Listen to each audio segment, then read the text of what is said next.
It's a pleasure to be here, and my great privilege to address such an important gathering of global thought leaders. I relish any opportunity that I get to travel to the cutting edge of the digital media business, and Korea is precisely that. Your broadband penetration, electronic devices are the envy of the world. In fact, Korea is easily the most advanced market when it comes to digital media consumption.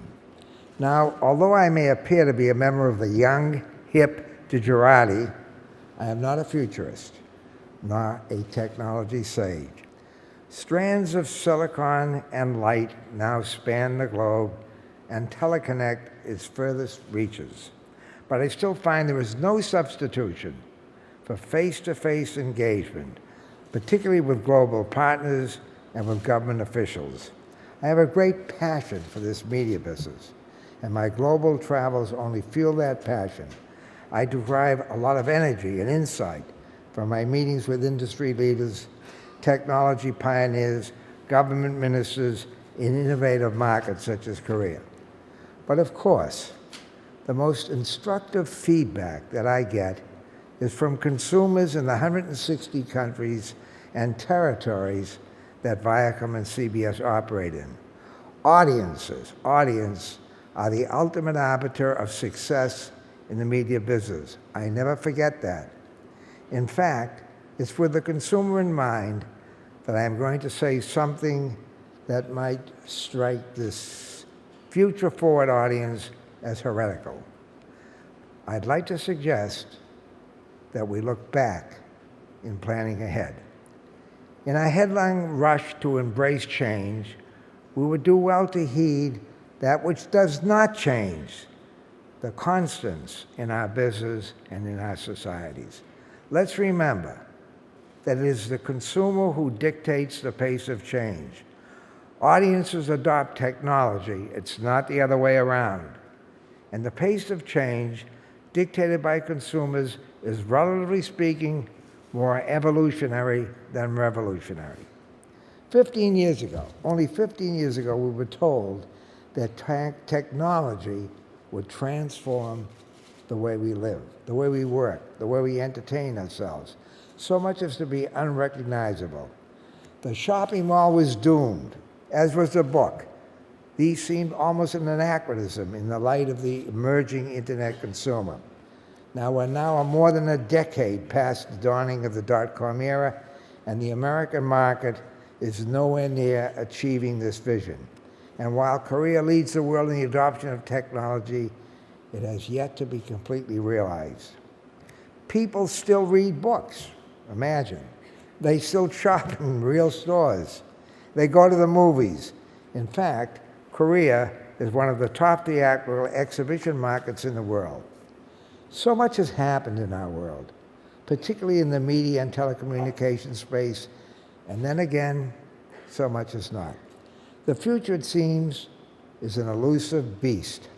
Just as we feel its breath upon our necks, we turn and discover it's some distance away. And then when we least expect it, it overtakes us. Now, I speak from long experience.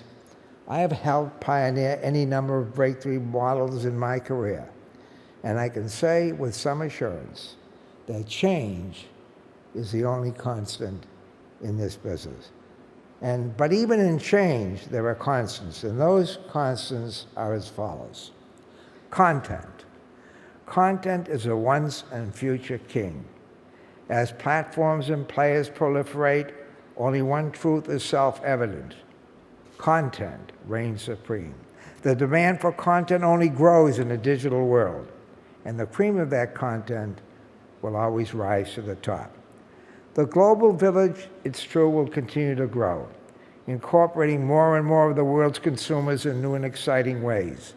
The electronic central nervous system that Marshall McLuhan foresaw 40 years ago will continue to internet cultures the world over. And finally, government regulation or deregulation will always play a pivotal role. The government sword is double-edged. Ideally, it both enables the choice, convenience, and control that consumers demand, and protects the copyright of the content creators.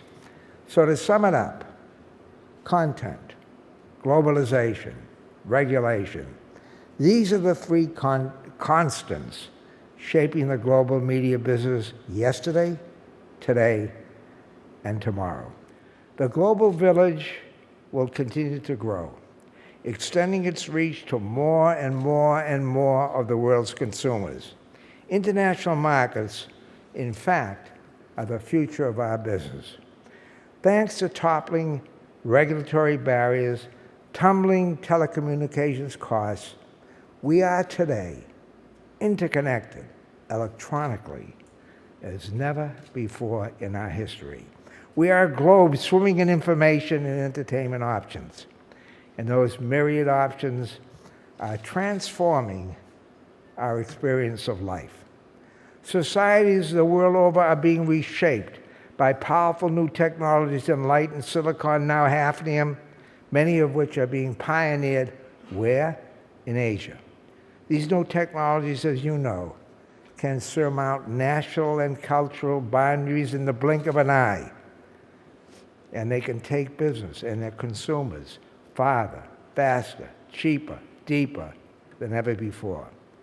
Today, technology can take young children across the globe before we can give them permission to cross the street. And it is the young who are leading the charge. In countries like Korea, China, Brazil, and the UK, young and eager consumers of entertainment products are clamoring for the brands, the characters, the experience they connect with. The media they consume defines who they are. It's integral to their sense of identity and their sense of purpose. These consumers are under 25, probably the first in their families to be able to easily afford such expenditures, and they love entertainment, customized, of course, to their local taste. These purchases were once a discretionary perks of the elite, but today, in many foreign markets, entertainment purchases are a staple of an enormous, growing middle class. And I can say, with some experience, new media technologies do not usurp the old. We still read books. Some of us even still write letters. And whether we watch on our handheld device, our computer screen, or a television, we still consume episodic video programming. The only constant, as I say, is change. But even in change, there are constants. Those constants are few but true. Let me repeat them. Content is the once and future king. Our global village will continue to grow. Equitable regulation has a pivotal role to play.